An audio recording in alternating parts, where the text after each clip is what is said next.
Hello, brothers and sisters. This is Andy Hansen. I want to do a quick rundown of the Sunday school lesson this week. It is Helaman 13 through 16. If you've had a chance to look at it, hopefully you have. I wanted to talk about something that I took away from the lesson this week. Now, we have a lot of talk in this about listening to the prophet, the Lord being merciful to those who repent. But I want to talk a little bit about signs that the Lord gives to us. Now, Samuel the Lamanite, he taught in here that signs can be given with a double purpose. They can be given to the benefit of the believers to strengthen their faith, but they can also be given to the condemnation of unbelievers. Now, he says in here, and this is Helaman 14:28, "Many shall see greater things in these, to the intent that they might believe that these signs and these wonders should come to pass upon all the face of the land, to the intent that there should be no cause for unbelief among the children of men. And this to the intent that whosoever will believe might be saved, and that whosoever will not believe, a righteous judgment might come upon them. And also if they are condemned, they bring it upon themselves," their own condemnation.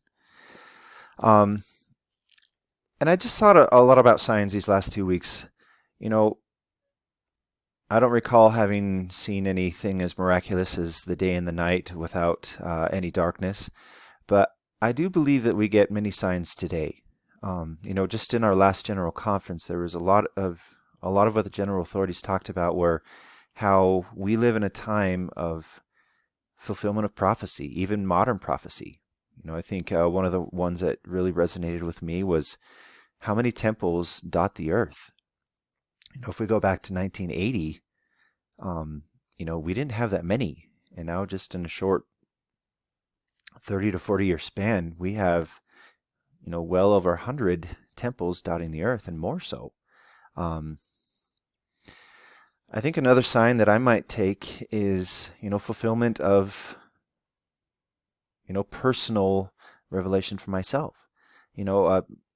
Just even in looking in these Sunday school lessons, we've been told that if we study these intently, that we'll have an added measure of the Spirit in our lives.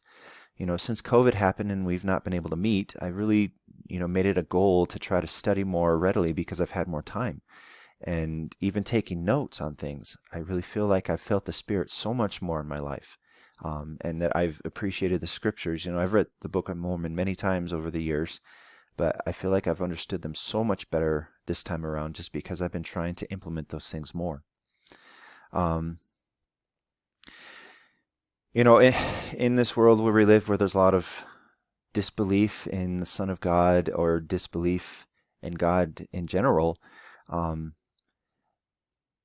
think it's so important for us to do all we can to look for signs of Him and look for those manifestations in ourselves that He exists.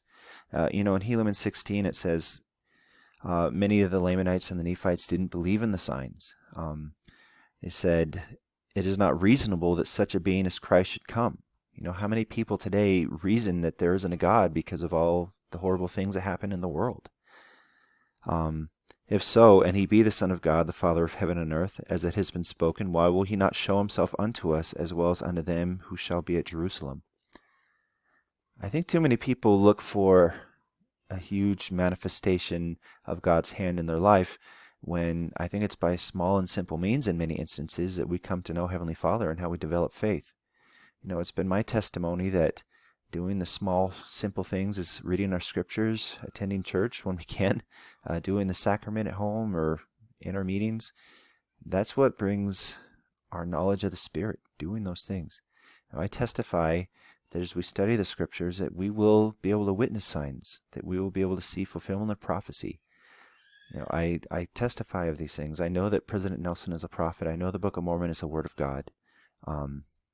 And that is my takeaway from the lesson this week. And I say these things in the name of Jesus Christ. Amen.